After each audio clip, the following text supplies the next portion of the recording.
Welcome to the David Addison Show. I'm David Addison, and on my second ever show, I have my first ever guest. And if you're not familiar with his name, you'll definitely be familiar with his apps, Spectre and Halide, all the way from sunny California. It's Ben Sandofsky. How are you, Ben? Thanks for having me. Pleasure.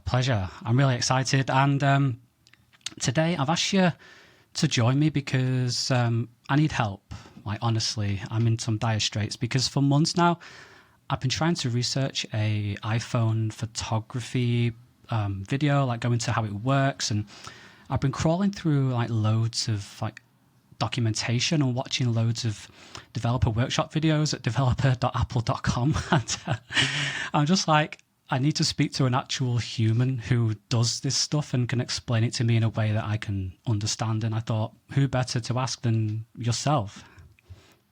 Cool. Well, there is a lot to learn about the system, and even if you watch all the videos, there's no substitution for getting your hands dirty and trying to figure out all the stuff that isn't written down. So happy to share some of that today. Exactly. No, thank you. I did once.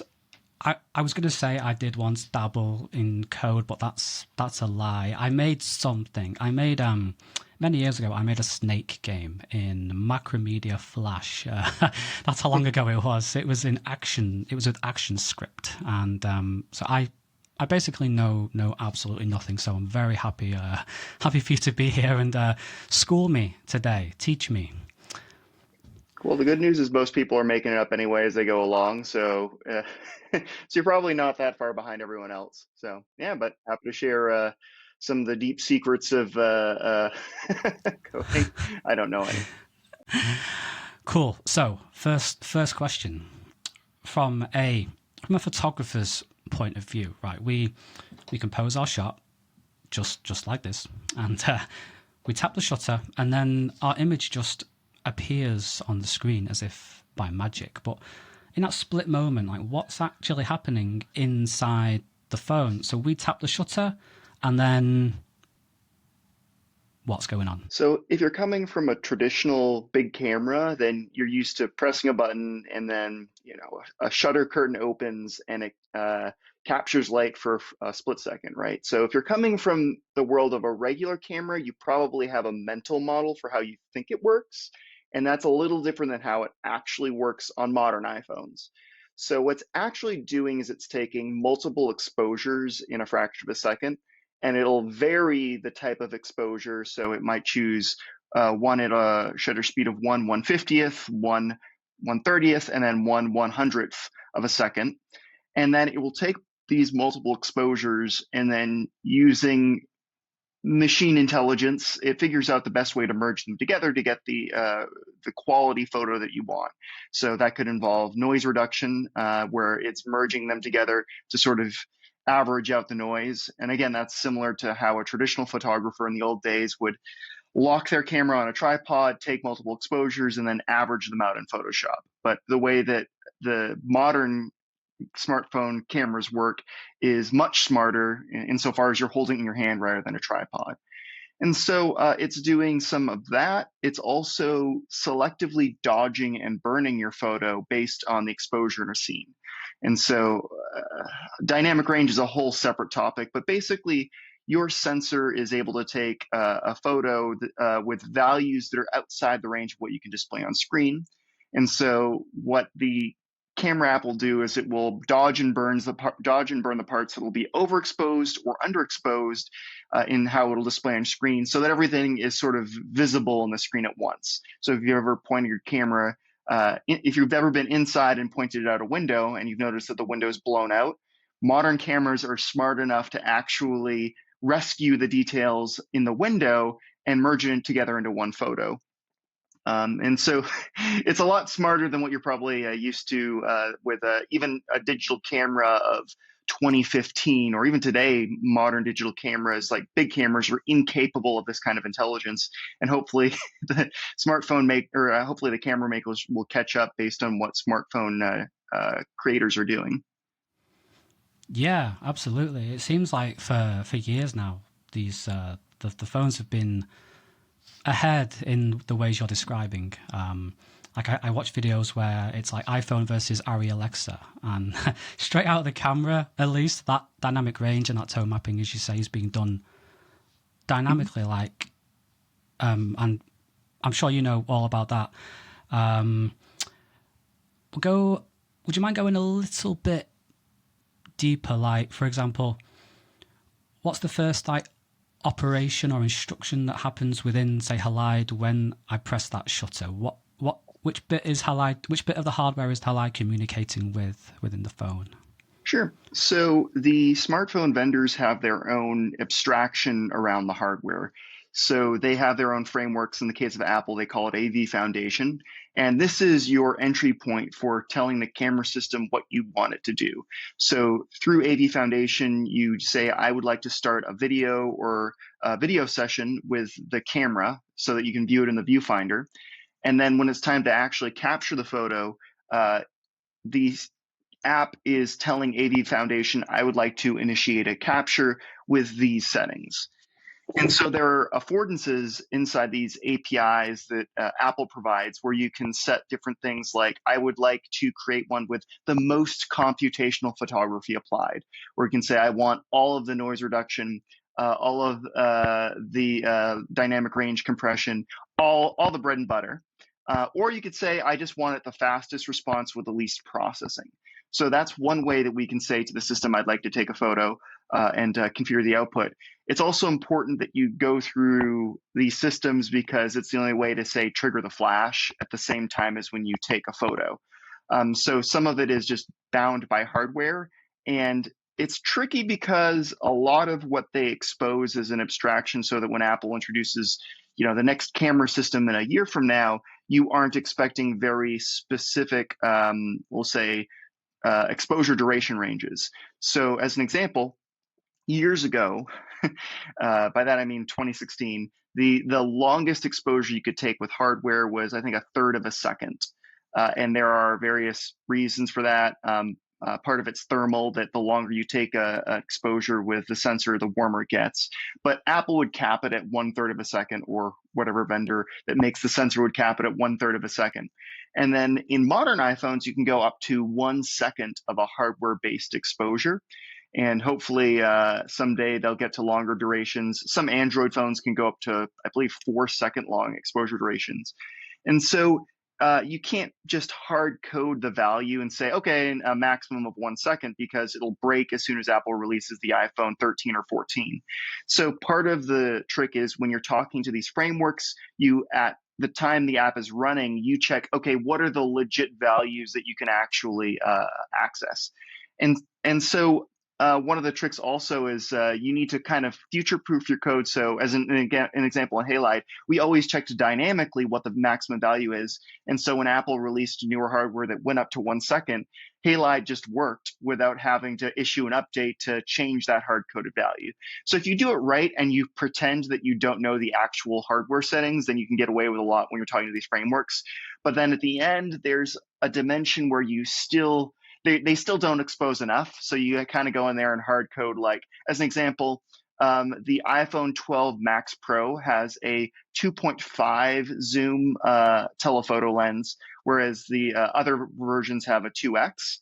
Apple doesn't actually tell you which devices are 2.5x versus 2x. So at the end, we still now have a hard coded value saying, okay, if it's a Pro Max, display the icon that says 2.5 instead of 2. So you kind of have to cheat a little bit with what Apple gives you.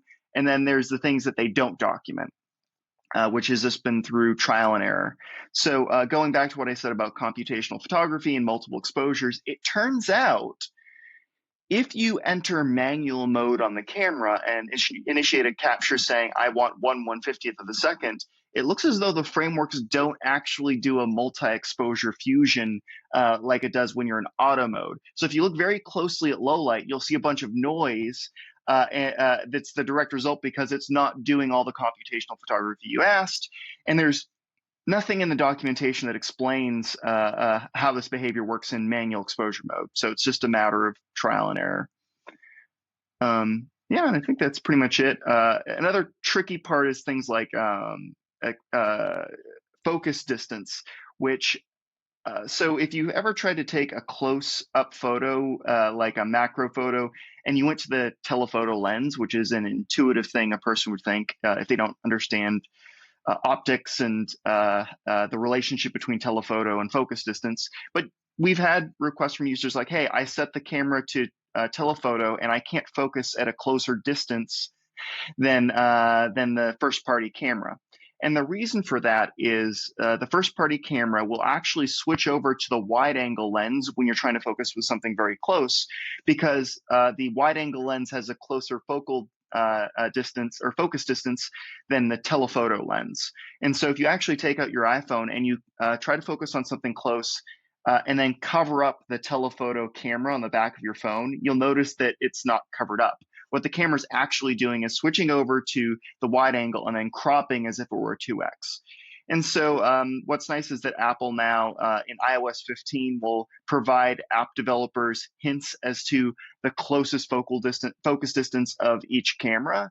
But until the trial and error there, you wouldn't know, okay, if you really want to zoom that close, or if you want to get that close, you need to switch over the lens. And so we get every couple of days, we get an email from a customer asking, hey, why doesn't focusing work? And we have to figure out in the app how to properly present that to be a little less confusing to more casual photographers.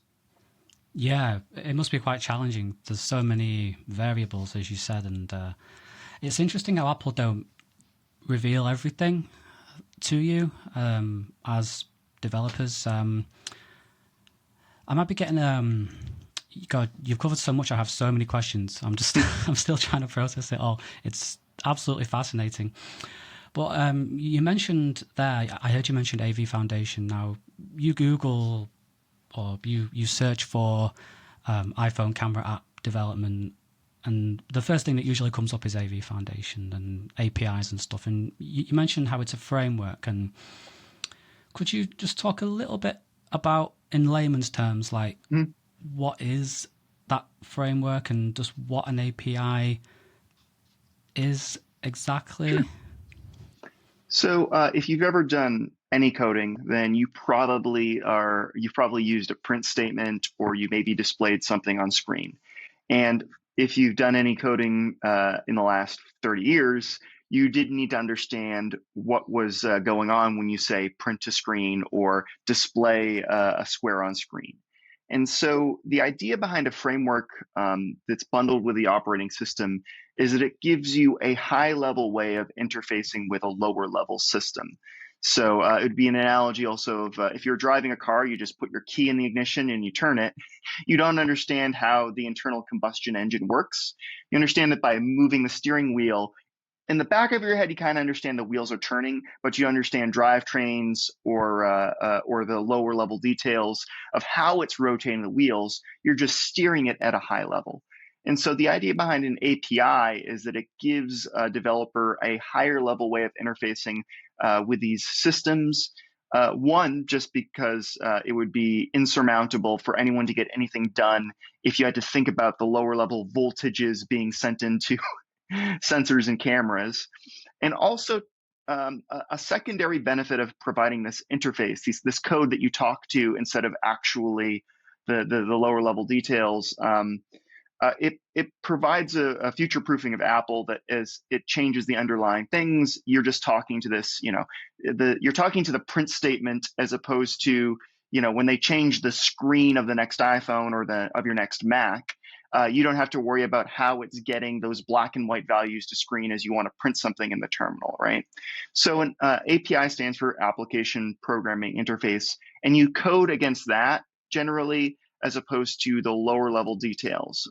Another example would be, when you're talking to a network, if you've ever, in a web browser, if you've ever done web development and you've had to make a call to load a network request from somewhere, you've talked to, they call it the ever-friendly XML HTTP request.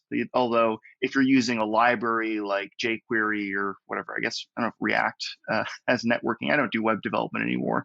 You'll usually talk to the library rather than the lower level, more confusing APIs.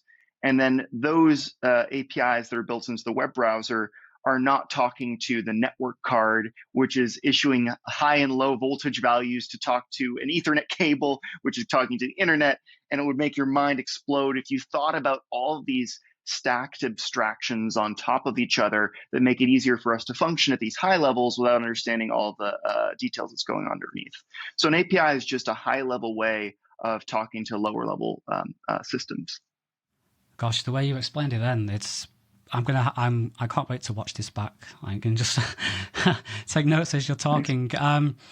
That's the best explanation of an API I've ever heard. Usually, you get the menu in a restaurant, the vending machine sort of explanation, but the way that car is, that's just such a great metaphor for it. That's amazing. And high level APIs versus low level APIs, I finally understand now. Obviously not fully, but I have an idea of what direction to go in. And I remember like a lot of people watch TV series and Netflix series these days.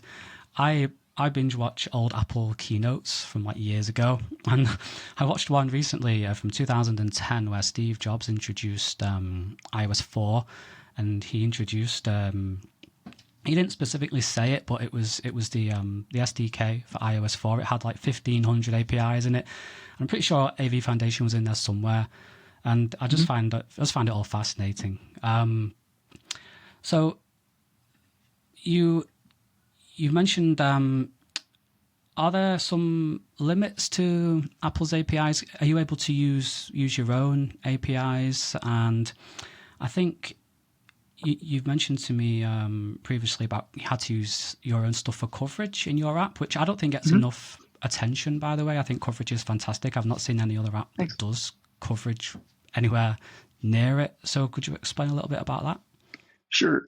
So once you reach the end of Apple's APIs, then it's when you start putting together crazy workarounds or hacks or ways to sort of work around the limitations built in. And part of it could be hardware based, so for backing up, the reason coverage exists is unless you're using ProRAW, there's no way to take a native Bayer RAW while also capturing all of the computational photography goodness that is available in modern iPhones. So as I said before, you take a photo with a first-party camera, it can do huge dynamic range capture and then compression for you so that your windows aren't blown out, right? And unfortunately, by default, you're not able to both take a raw photo and one of these processed photos with all of the goodness at the same time. And as I said earlier, it's because although Apple doesn't tell you, it's because when you're taking a computational photo like that, it's doing multiple exposures in a row.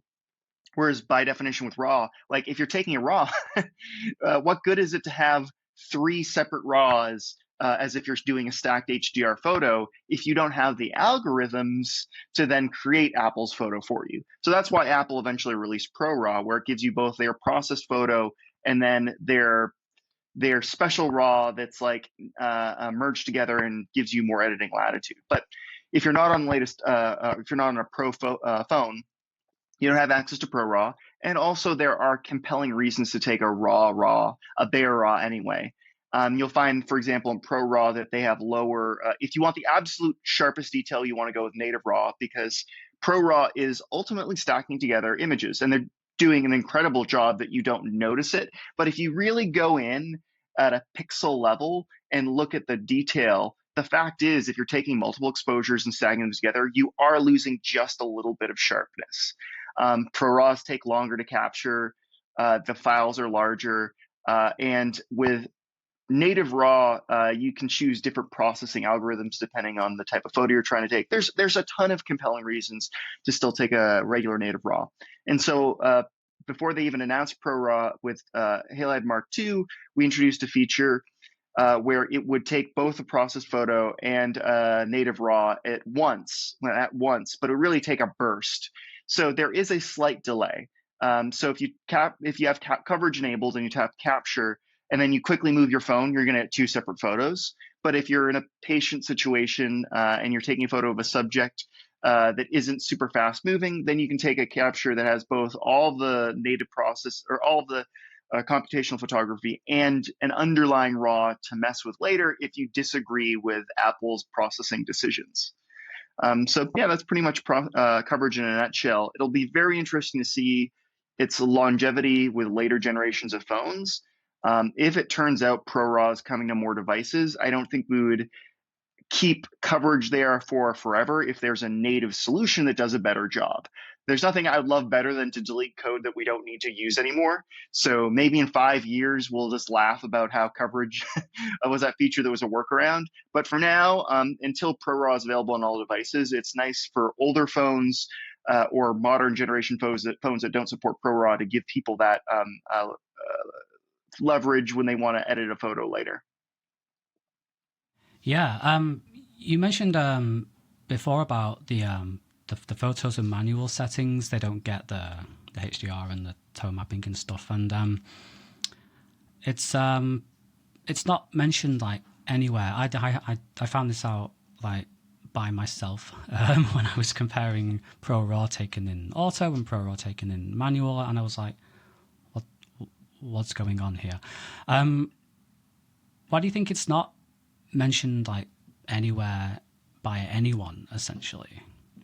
I think it's as simple as most of the attention at any company goes to the features that impact the largest possible audience, right? And I would imagine most people are not photo nerds like you or me.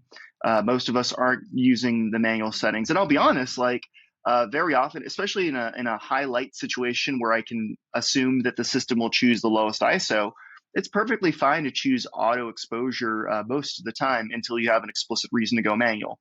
A good example would be if you want to really capture like a splash of water in the air, or you really want to get the lowest light. Well, you can lock your camera to something. Those are two situations you want to go manual. But think about it like I wouldn't be surprised if 99.9% of people out there never engage the manual controls. So it's as simple as the what is it? The squeaky wheel gets the grease. So because not enough people are shooting, there isn't enough demand among manual photography apps, and in turn, Apple doesn't get enough bug reports or requests for more documentation.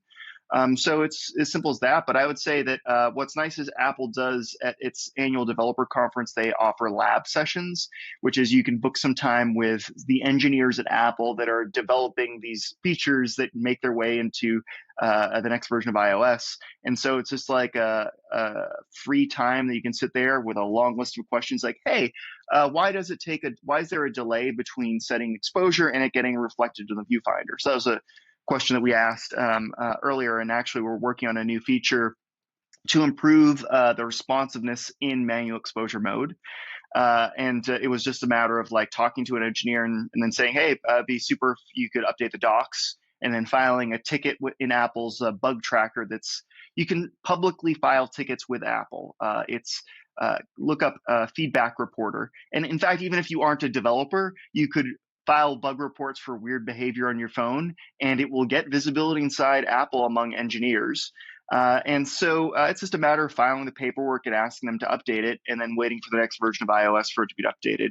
And I would say there's been a number of features that, as a result of requests, we've seen better documentation. So, for example, inside your viewfinder, when you're capturing a photo, there's sort of a pseudo HDR compression that takes place in real time, where if you turn it off, and there's a way in the API to turn it off, you'll notice if you point your camera to a window, the window will be blown out.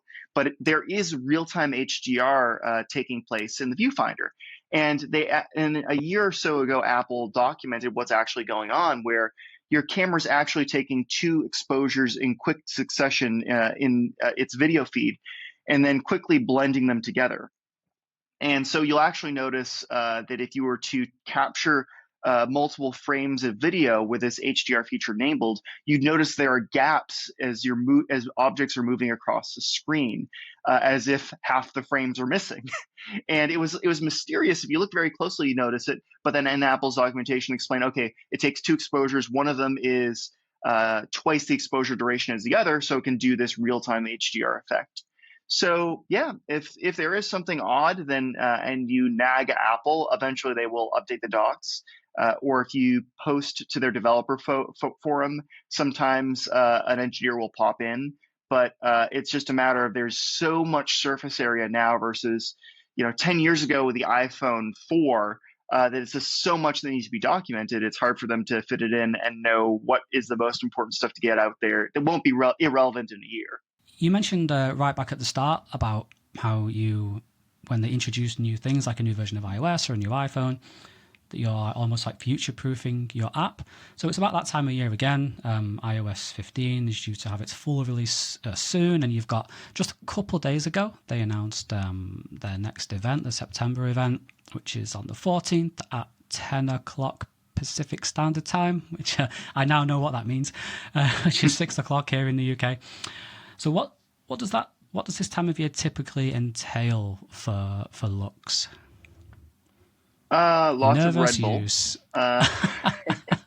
So usually, so the beginning of summer is when Apple does its main developer conference, WWDC, Worldwide Developer Conference. And that's when they announce some of the APIs around iOS, in this case, iOS 15. And they'll talk about, for example, I think I mentioned earlier, they have that API that will tell you the closer focus distance of a particular lens. It's not a super sexy, exciting API, but it's something that we get a heads up on earlier, so we can think about, okay, do we want to get that into the next version of the app? And usually, if you read the tea leaves, you can figure out maybe the next camera will involve this or it'll involve that. So we can kind of preemptively plan, okay, if Apple launches a new type of camera in the next iPhone, then what feature would we want to quickly build? So usually in the first week or so of new hardware, we try to get out an update to support the new hardware at a basic level. So I believe when Apple launched a device with 3 cameras, we were pretty quick to get that feature out in a week. Balancing out, let's not release an update that causes everyone's app to crash, which is the risk of trying to rush these features out. But usually we figure out a baseline compatibility update early on so that people who, when they unbox their new devices, they get that really exciting feeling of being able to take advantage of this new hardware and have fun on day one. And then over winter, we're thinking about a bigger update or through the rest of the year, like, okay, knowing that this new feature is available, how can we really take advantage of this at a deeper level?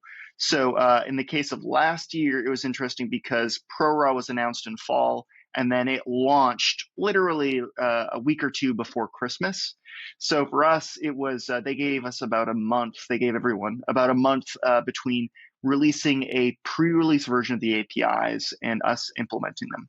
So backing up, when Apple announces something like at the beginning of summer, they provide developers a beta version of the operating system and a beta version of the developer tools pre-release for us to play around with the new APIs they're thinking of introducing. And so over summer, it's expected that developers will submit bug reports to Apple, play around with the APIs and provide them feedback saying, hey, it's great we can do X, but could you add a feature to do Y? And if the developers at Apple can fit it in before fall, then hopefully between the beginning of summer and end of fall, they'll add some additional features so it's easier for us to implement whatever they're launching. So what's interesting in the case of last year is that they announced ProRAW with their fall event, and then there was a 3-month period between it being announced and it being launched. But they didn't provide until about a month before the public launch the developer tools for us to experiment with ProRAW and make sure it was compatible. And fortunately, though, it was interesting between them launching the public preview and us implementing it. We were able to give feedback on some interesting color space bugs that we found in the API. It was funny, the raw processing that comes with the system, it was in sRGB versus display P3. And so we were able to file some feedback there, and they were able to, I think in a subsequent update, I think at the beginning of January, they worked out that small kink. And so, yeah, so a lot of it is trying to figure out, okay, between December and January, how do we work around this color space bug so that when you load a ProRAW photo, it doesn't have this bizarre green tint over that photo. So lots of little things like that. And it's exacerbated how in December specifically, Apple shuts down the App Store for a week, for the week between, I believe, Christmas and New Year, or thereabouts. So if you do release an update and there is a bug, so let's say that we wanted to issue an update to fix this weird color cast on photos, and it causes an issue with non-ProRAW RAWs to have a color cast in magenta, right? If we submit that update right before the iTunes shutdown, then you'd have all of that week of Christmas when people are getting their new phones and they launch Halide for the first time. All their photos have this weird pink color. What's wrong? And it's just a nightmare for managing support. So for us, a lot of it is risk assessment and figuring out, okay, we want to reward users. We want to give them this cool experience of these new features, but we have to balance the mature perspective of let's make sure that it's rock solid. We've tested it so that we aren't ruining things for everyone else. And so a lot of what we've invested in the last year, especially, is quality assurance and trying to automate some of our testing. Making sure that as these devices get more complicated, and there's a larger number of devices. So, like, here's my testing, just a sample of my testing matrix. There's just so many phones now with so many combinations of hardware that we have to test against. How do we make sure that as we're giving a feature for phone X that we don't cause a bug in phone Y? So that's really, that's becoming the challenge more than anything is complexity. It's so interesting, and I'm not sucking up to you because you're here. You just have to go and watch any of my videos to know that this is the truth. Your implementation of ProRAW was excellent, and it felt like you'd really thought deeply about it, and it was seamless. Whereas some others, not naming names, it felt like it was just tacked on, and it broke some other features and stuff like that. Anyway. Thanks. Well, I mean, and I'll just say that both me and Sebastian and even Rebecca, we're all photographers. In the case of Rebecca, she's a bit more of a junior photographer and having fun learning. But before starting Halide, both Sebastian and I were also used to these traditional big cameras, and so we're very passionate about photography and we take photos. You can even look at my Instagram. Years before Halide, I was having a lot of fun. So very much we find that if we don't love the results of the app, if we don't find it good, then we won't ship it. And so I would say in the case of ProRAW, it wasn't just enough about checking off a box, but with all of our features, it's about, okay, would we actually use this feature? And honestly, if we didn't find ourselves using ProRAW, if we didn't think it was an amazing feature and we couldn't fit it into our workflow, we probably wouldn't bother shipping it in Halide.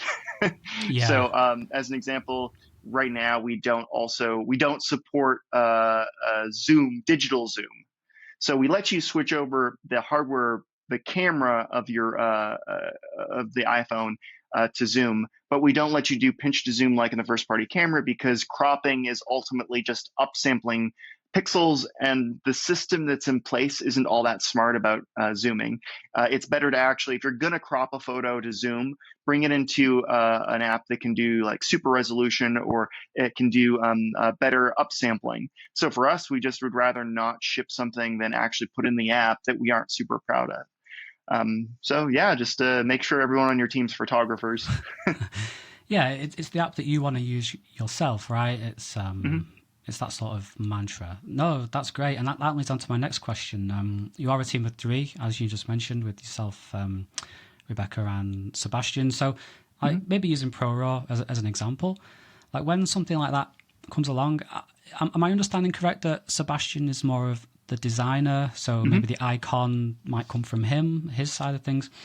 How's that collaboration process sort of look around implementing new features like that? Sure. So on a product side of things, I think that we might come up with a feature at a high level, or we'll agree on something that's super compelling as a ethereal concept. And then Sebastian is 100% design. So he will come up with a design in Sketch, or I think he's moved completely out of Photoshop.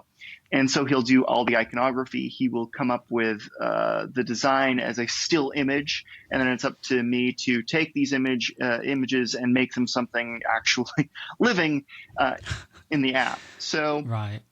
And so there is give and take, though. So after I will do a first pass of the camera system implementation, I will shoot off a bill to Sebastian. He'll play with it in his hands. I'll play with it in my hands. We'll come up with revisions he'll come up with a revision of the design, and I'll implement it really quickly, even in a version where the code is kind of throwaway. It's almost like a first draft, where if I turn things just the wrong way, the app will crash. That's perfectly fine, because this is really to prove that when you get the feature in your hands, it feels right. It's almost Right. like with video games. You see a video game that looks really good in the still screenshots, but then when you play it, it's slow and unresponsive. Cyberpunk.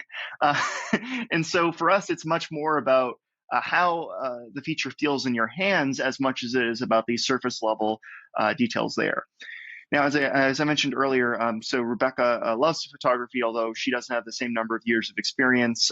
And although she has a background with some OpenGL, she doesn't have the same like obsessive understanding of the lower level systems that's come from 4 years of me working there. So right now, a lot of the stuff that Rebecca does is not camera system specific. So some of the setting screens or some of the onboarding and some of the new exciting stuff that we won't talk about today, uh, Oh, she's not working directly in the camera systems, but some other stuff.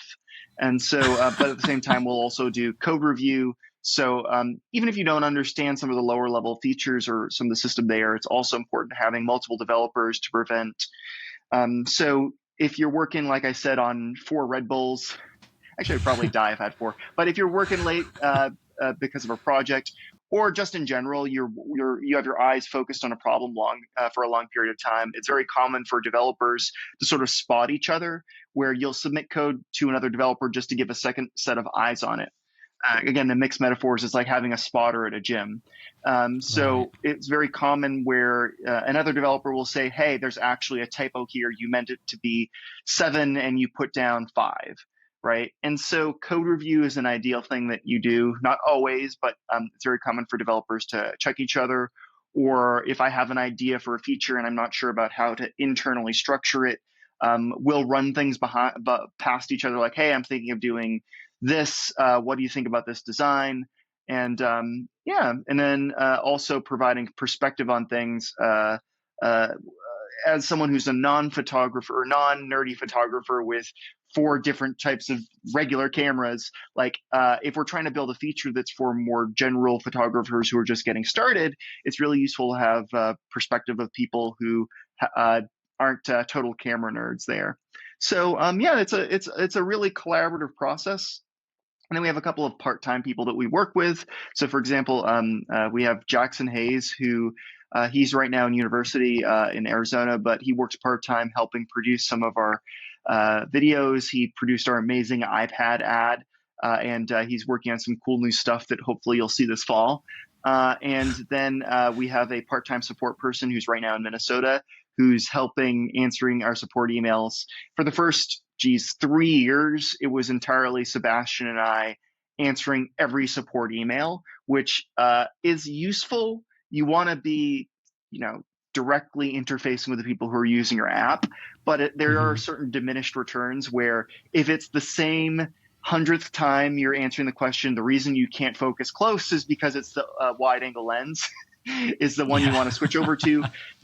At a certain point, we know that this is a problem, but we can't solve it as a developer. So it's helpful to have someone else who can patiently talk users through these things and also help as we get a bug report in, sort of provide that first level of investigation so that we aren't, spending 8 hours investigating a bug that turned out to be a user error or turned out to be literally a broken iPhone.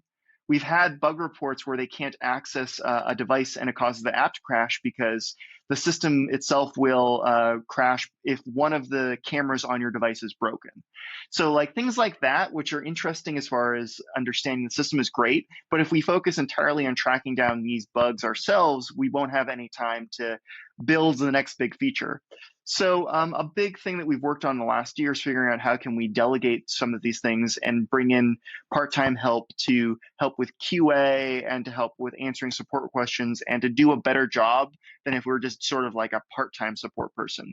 But at the same time, maybe we'll still do, rotations on support, or in this case, the person we work with in support, Jamie, she will compress all of the bug reports that we're getting in this week and say, the number one bug report has to do with that internal crash in iOS that we've been talking about, where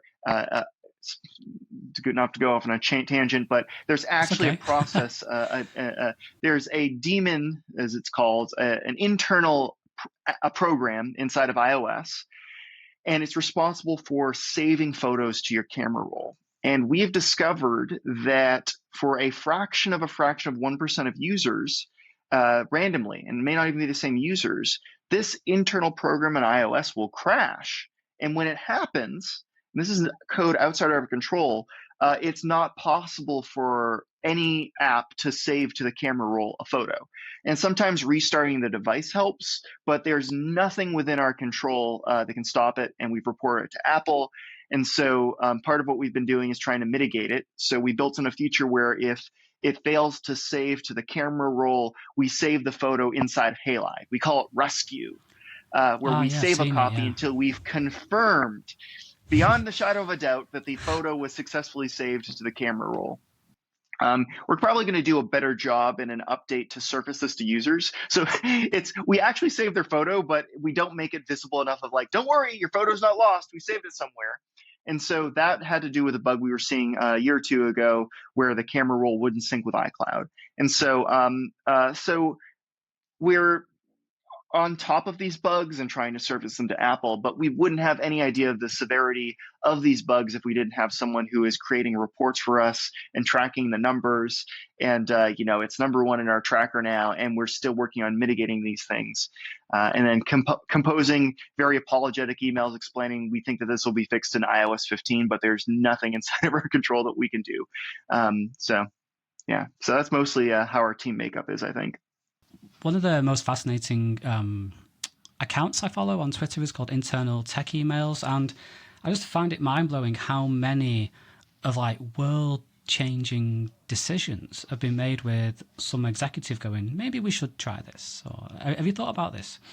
Have you ever had like what's the best thing that's in Halide that's come out of maybe have you considered this? I think a lot of what we've built into Halide that's gotten a lot of positive response has entirely been, hey, wouldn't it be cool if we tried this?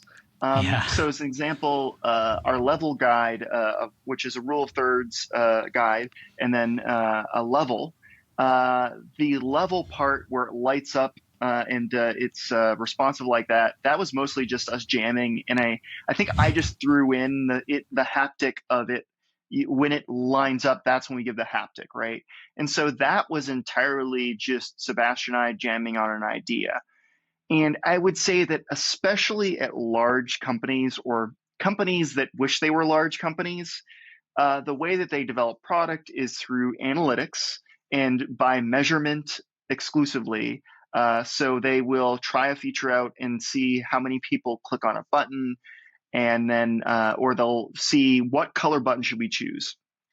In the case of Google is infamous for the 40 shades of blue, where they needed to choose the right color for their AdWords ads. And they rather than work with a designer to come up with a nice blue, they tested 40 different variants on their website and measured how many people clicked on each version. And the one that got the most clicks won. Wow. And there are a very narrow set of problems where that makes a lot of sense, where you can objectively measure something like that. But as far as developing a product that's largely based on intuition and feel, it's not only silly, but kind of depressing for me. It's like people making a movie by trying to set it in front of a focus group and saying, what do you want to see in a movie? And like you talk to a writer and they would just give up on writing if they had to design by committee. And Yeah. so we very much, the best metric for whether something is working or not is how many people are signing up and paying us. So, that's one way of measuring. And even that can lead you down dark paths where if you just focus on money first, then you end up compromising your product and you don't see these secondary effects. And so another example would be, let's say you want to get someone to click on a button of a feature. Well, I've seen in apps, they put a button in the upper left. And I'm like, okay, people are going to click on that just because they'll accidentally tap on it. They'll be tapping back, back, back, and then they'll accidentally tap that button. It will bring up a sheet, and then they'll measure a click, right? So you Yeah. can be led astray pretty easily if you're being driven purely by numbers. At the end, you need some form of intuition. And so Apple is interesting in that for many things, not everything, but for many things, they go by their gut as opposed to a measured approach. Now, the App Store, I'm pretty sure that's much more analytics driven than other parts of Apple. But they will say, okay, wouldn't it be cool if we did X? It just feels right. We're just going to do it. And if it works, we'll see it immediately by more users using this feature. So yeah, so pretty much, yeah, we're just kind of making up it as we go along. But again, the flip side is we also need to balance that by getting more perspectives from people who are not like Sebastian and I. And so certainly in the last year and in the coming year, we're going to be continuing to sort of make, without compromising the core of Halide, looking at these rough edges, looking at users and where we could do better by certain things in the app. And just because we love our app right now, we can't discount that we could be making the app better for everyone else by just sort of listening to people and getting their feedback and figuring out what they really need. But I guess the insufferable quote of if Henry Ford said that if he asked people what they want, they just get a faster horse. Yeah, exactly. So you need to balance it out where you need your own intuition, but you aren't driven by external numbers. No, absolutely. And I mentioned in my review of Halide Mark II, God, almost a year ago now. Wow, how like you do a really good job of balancing that great experience for beginners with something pros can enjoy, and that's it's really evident. And from what you've said here today, it makes a lot of sense. Thanks. Well, it's great talking to you because I saw your first video well over a year ago, and I'd say that your production quality is amazing. The depth of detail of your reviews is amazing, and so in many ways, I would say that among people in this space who are independent and don't have huge budgets, certainly, you have some of the best videos that cover photography at such a deep level. And clearly, I'd say you're just as passionate about photography as we are about making camera apps. And so it's really great, talking to you. And please keep producing those amazing videos. It's much cheaper than us paying to produce them ourselves. Like, in a way, they're wonderful advertising, even for any criticism, which is completely fair in all the apps. I'd say that your videos are amazing, and I love sharing them among the team. So yeah, keep doing it, man. I hope you all hear that, guys. Did you just hear that? It's funny you should have mentioned budget. Look at my microphone. It's sellotaped to a Gorilla Pod. Have you seen? That's the level of my budget. Thank you so much for that. It's interesting you should say that because a lot of my stuff happens by accident too. Like I might accidentally. Recently, I set the blend mode on a layer to darken, and it produced this really cool effect. And people complimented me on it, and I'm like, "Yeah, that was really on purpose. That was me." That our focus feedback when you tap to focus in the app. There's this interesting animation where the borders kind of shrink at the same time they're expanding, and that was entirely a bug. And then I showed that to Sebastian, and he's like, "That's pretty cool." I'm like, "Yeah, let's keep that in there. That looks pretty cool." So, the trick is then you have to pretend that it was entirely, we sat there with onion skin and drew that out. And then we got it pixel perfect and then implemented it. Now, a lot of it is just like a happy accident. Yeah. Sooner or later, someone will figure it out and it'll all come crashing down, Ben. We'll just be two hacks. This will be the undoing of both of us. I'll just wait and release this. Oh, cool. So I think those are my initial 7 questions that I had, and I did take some questions from some of my viewers. So this is from Alex on Facebook, and it alludes to something that you just mentioned actually. Why does Halide adjust your exposure when you tap to refocus? Don't you adjust the manual settings? That's as simple as that. One, it's the behavior of the first-party camera. So that was the starting point. And the problem is, so there's an assumption that more features is better, right? But let's say that you wanted to focus separately from exposure. What would be the UI that you would implement that? Well, maybe you could have a button that says enable exposure metering only, or a button that says enable focus only. And so in order to give an additional feature, you'd need to have some kind of affordance obvious in the UI as to how to separate manual exposure from focusing, right? Or exposure metering from focusing. And so I wouldn't say that we won't ever build that feature, but it is such a low priority and such a low request from users that it's like way, way, way down the stack, especially with some of the stuff that we're really more ambitious stuff that we're planning in the future. At the same time, there is some low hanging fruit that we want to give an update, hopefully on small little things, not specifically that, but little things that we've gotten requests from users around. Which I won't go into because we don't pre-announce features. But yeah, it is as simple as, yeah, we've known people every so often people request it, but honestly, it's not so much that it's worth outweighing the complexity it would add to the UI until we solve that problem perfectly. So maybe someday. Cool. And this is like the fifth or sixth time you've mentioned new features that you can't talk about. I am keeping track, just so you know. Okay. Your poker face is very good. So go on. Oh no, I mean, it helps to have a co-founder who's ex-Apple, who we very much.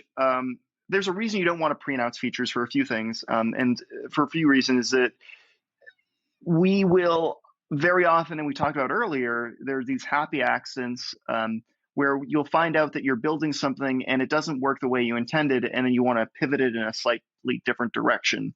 So just by not saying we're going to commit to feature X, we may actually discover once we build feature X, we don't like that feature. And in fact, if we take a bit of it and reuse it, we can come up with feature Y that's even better, and the thing that people were actually asking for. And so, part of it is to give flexibility and to avoid hard deadlines. And also, we do get excited when we launch a feature, but we don't want to build up too much hype around something until we're sure exactly of how good it's going to be. And we try to temper it. We don't launch a feature unless we're excited about it, but we don't say in advance, we're going to build this photography game. That would be a good example. We joke about it sometimes. Man, wouldn't it be cool to build like a game around photography? It is nowhere on our roadmap, and we would never be the type of company to do an early access kind of feature or to talk about something 6 months away, just because then you lose that ability to say we don't want to ship something. On the flip side, it is a little disheartening that we're really hard at work on new things, and people don't understand how much we're working on things, and they just, in this vacuum of news about what we're working on, if we go a while without an update, we'll say a couple months. Occasionally in the App Store, we'll get a negative review saying, "Hey, have you abandoned Halide?" And we actually would get that for months before our big Mark II release, which took 18 months of development. And when we were working on Mark II, we were also doing small updates to Halide just to sort of quell the anxiety of, "Oh, are you abandoning Halide?" And so it's a difficult line to walk, where if you give people these small updates that just to show them that you're still working on the app, they don't get excited. It takes months to develop something that's like a real home run that people go, "Oh my God, that's amazing." But then if you don't do an update, then people worry, and it's this odd balancing act that's endemic to the App Store itself, and this is the way people are used to app updates literally every 2 weeks, which is kind of ridiculous to me. Yeah. But you handled the lead up to Halide Mark II perfectly. I think you started cryptically tweeting screenshots in June of little corners of the UI and stuff like that, and they would slowly get more likes and more likes until finally, bang! Someone messages me on Instagram, Mark II is out. So, oh yeah, it's very much like a big Hollywood release. You wouldn't just drop the new Marvel film on a Friday and be like, "Come and get it." So it's also kind of fun to play around like that, and there's a fine line between overhyping and having fun and making it a big update.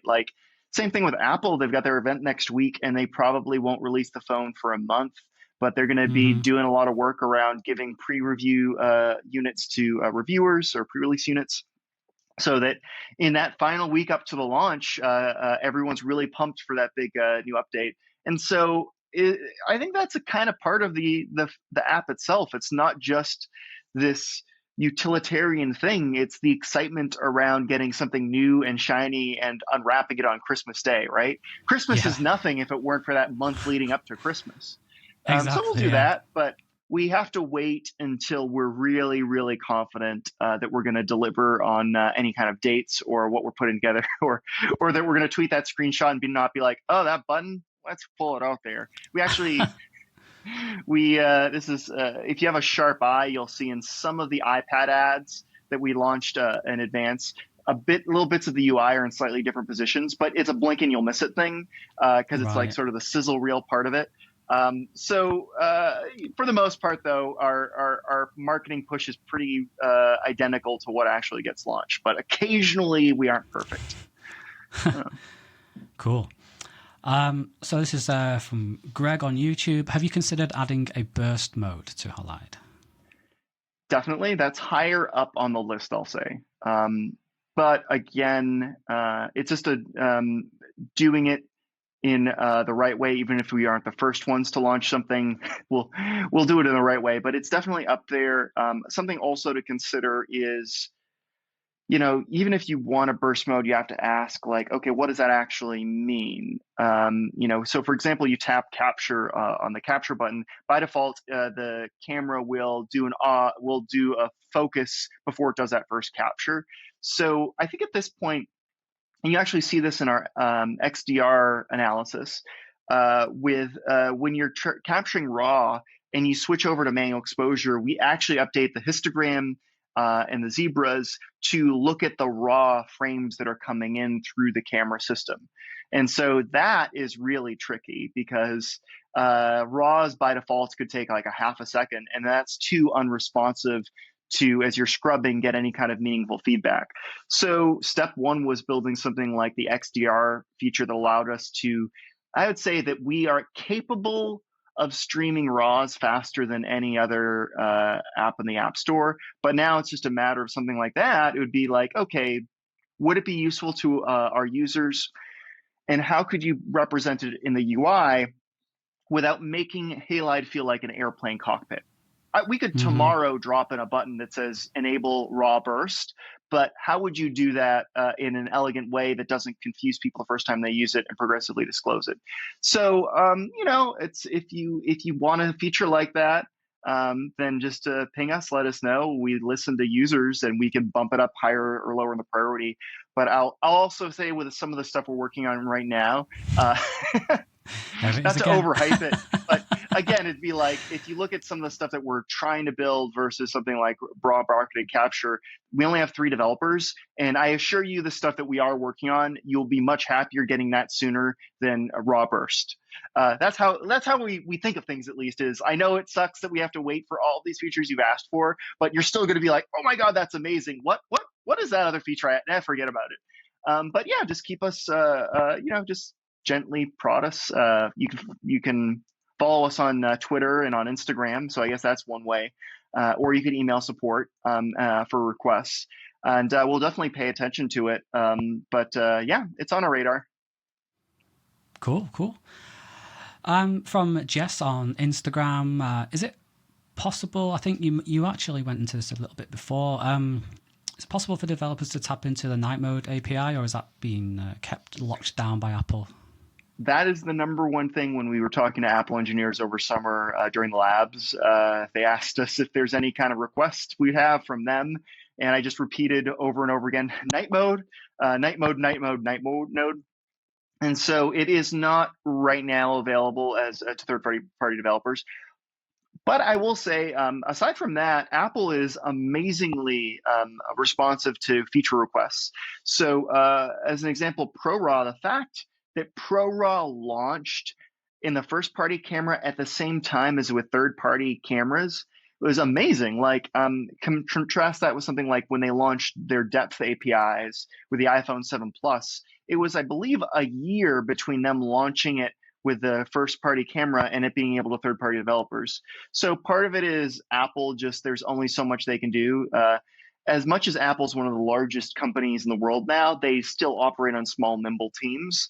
So they will get a feature out, but there's only so many hours. Like again, ProRAW launched weeks before Christmas, so it's clear they were working down to the wire on it. So I wouldn't be surprised if night mode eventually comes, or if there's some kind of extenuating circumstance specific to the way they implement it that would be difficult to expose it to third-party apps. As an example, and this isn't a one-to-one correlation, but people ask, why is it not possible to capture a native RAW and a depth photo at the same time? And the reason for that is depth photos are a fusion between a telephoto lens and the wide-angle lens. And when they Mm. create the depth photo, it crops out the wide-angle data. It uses the two lenses to much like the human eye, create a depth image, and then it crops out it to just the part with the depth data. Now, one of the concerns about if they just open this up to RAW is that one, you need to take two photos together, and then so you'd actually need two RAWs to reconstruct the depth data. But also, there's a privacy implication of having a RAW for the wider angle lens. Well, then it would be possible someone takes a portrait photo and they aren't wearing any pants, right? The classic newscaster joke, right? And so wouldn't it be awful if, then you don't realize stored in your camera roll as a photo of you in your underwear, right? So that's just like this interesting, and it's an interesting privacy question, right? How much data should you leave available to third-party apps that may not be smart enough to do the right thing or to have these considerations in their UI, right? Because if a third-party app captures this data, but they don't service to the user that there's this sensitive data in their camera roll now, then that's a whole privacy kerfuffle waiting to happen. But so anyway, that's just like an example of some of the extenuating circumstances that you can't document. So even though Apple wants to expose it to third-party devs, it's not, available. And so for all we know, night mode could have some kind of extenuating, not necessarily privacy problem, but some kind of obscure thing that we don't know that Apple isn't sharing. You mentioned privacy there. One last question that I have is in iOS 14. No, I will rephrase this. The new photo sharing app Glass, it doesn't ask you for permission to access your photos, and I found out it's using Photo Picker in iOS 14. Do you know anything about that? Sure. So in iOS 14, they introduced an API. I haven't played around with Glass yet, but I think I know what you're talking about. And so in iOS 14, they introduced an API. Apple gave the ability to let users pick photos without granting an app full access to your camera roll. So prior to iOS 14, when you say give access to my photos, any app could then go through your photo library dating back since you installed iOS 10 years ago.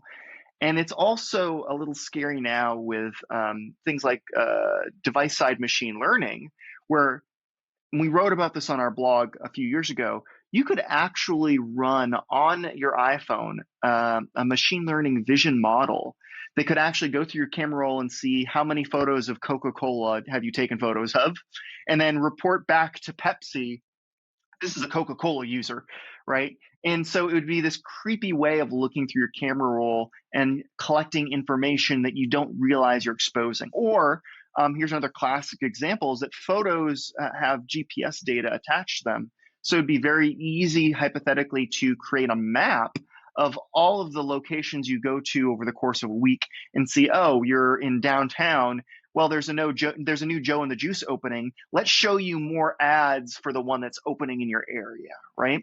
And so you do have to be a little reticent about granting a camera like, oh my God, Instagram or Facebook, giving them full access to your camera roll, because you are inviting a very rude guest to your house who is going to go look through your medicine cabinet, right? Or other creepy things. So with iOS 14 now, developers can opt in to letting users pick and choose individual photos through this picker, which is entirely handled by Apple. So when this picker floats up on screen, the developer isn't presenting that. That is a control that is provided by the operating system. And so the app just gets this black box response of here's the photo the user picked. You don't know how many photos are there. You don't get any other photos, just this one photo they handed you. And so I think that's what's going on there. So are they looking at hashes, or are they actually seeing the actual photos that you're taking when you give them permission? When you give an app full permission to your camera roll, they can load every JPEG. They can load all the metadata. It is basically like giving them the keys to your Photos app on your Mac. Every Wow. photo is visible. They could upload it. They could hash it. They can't delete it without getting permission, but that's about it. Wow, that's something you don't even realize. And here's me with like a million camera apps on my phone because of what I do on YouTube. Jeez, cool. Well, Yeah. Ben, thank you for that lesson. You took me to school. It was the most enjoyable lesson I think I've ever had. I could listen to you for like another hour. The more I listen, the more I appreciate like what you do, and the more I want to learn. The more I learn, the more value I can bring to my YouTube videos and now to this podcast. So, like, thank you so much for being here. Well, thanks for having me. All right, guys, that was my full conversation with Ben. It's literally just finished. Ben's gone off to enjoy his day. We talked for literally over an hour. It's 20 past 7 here for me now. It'll be 20 past 11 for him in California, the Bay Area. And before we hit record, he was telling me what the Bay Area is, so now I know that, and I've learned what PST is now as well. It's Pacific Standard Time. So when someone says 10 PST, I now know that means 6 o'clock where I am in the UK. And wow, it's so warm here in England today. I'm just like, I'm full of specular highlights. I'm so hot. Look at my red face. Ben looks like smooth and cool. He's probably got air conditioning. We don't have air conditioning here in England, so I'm just like melting here. And he's got his super cool setup, annoyingly soft, perfectly spread lighting.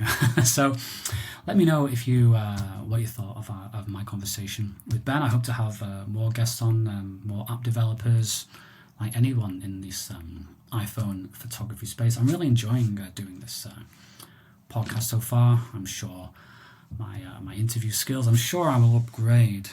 Maybe when I get a sponsor, I'll upgrade this monstrosity of a microphone. It's actually sellotaped to my Joby Gorilla Handy Pod, whatever it's called. So yeah, like leave me your feedback wherever you listen to this. Drop me a review on the Apple Podcasts and on YouTube as well.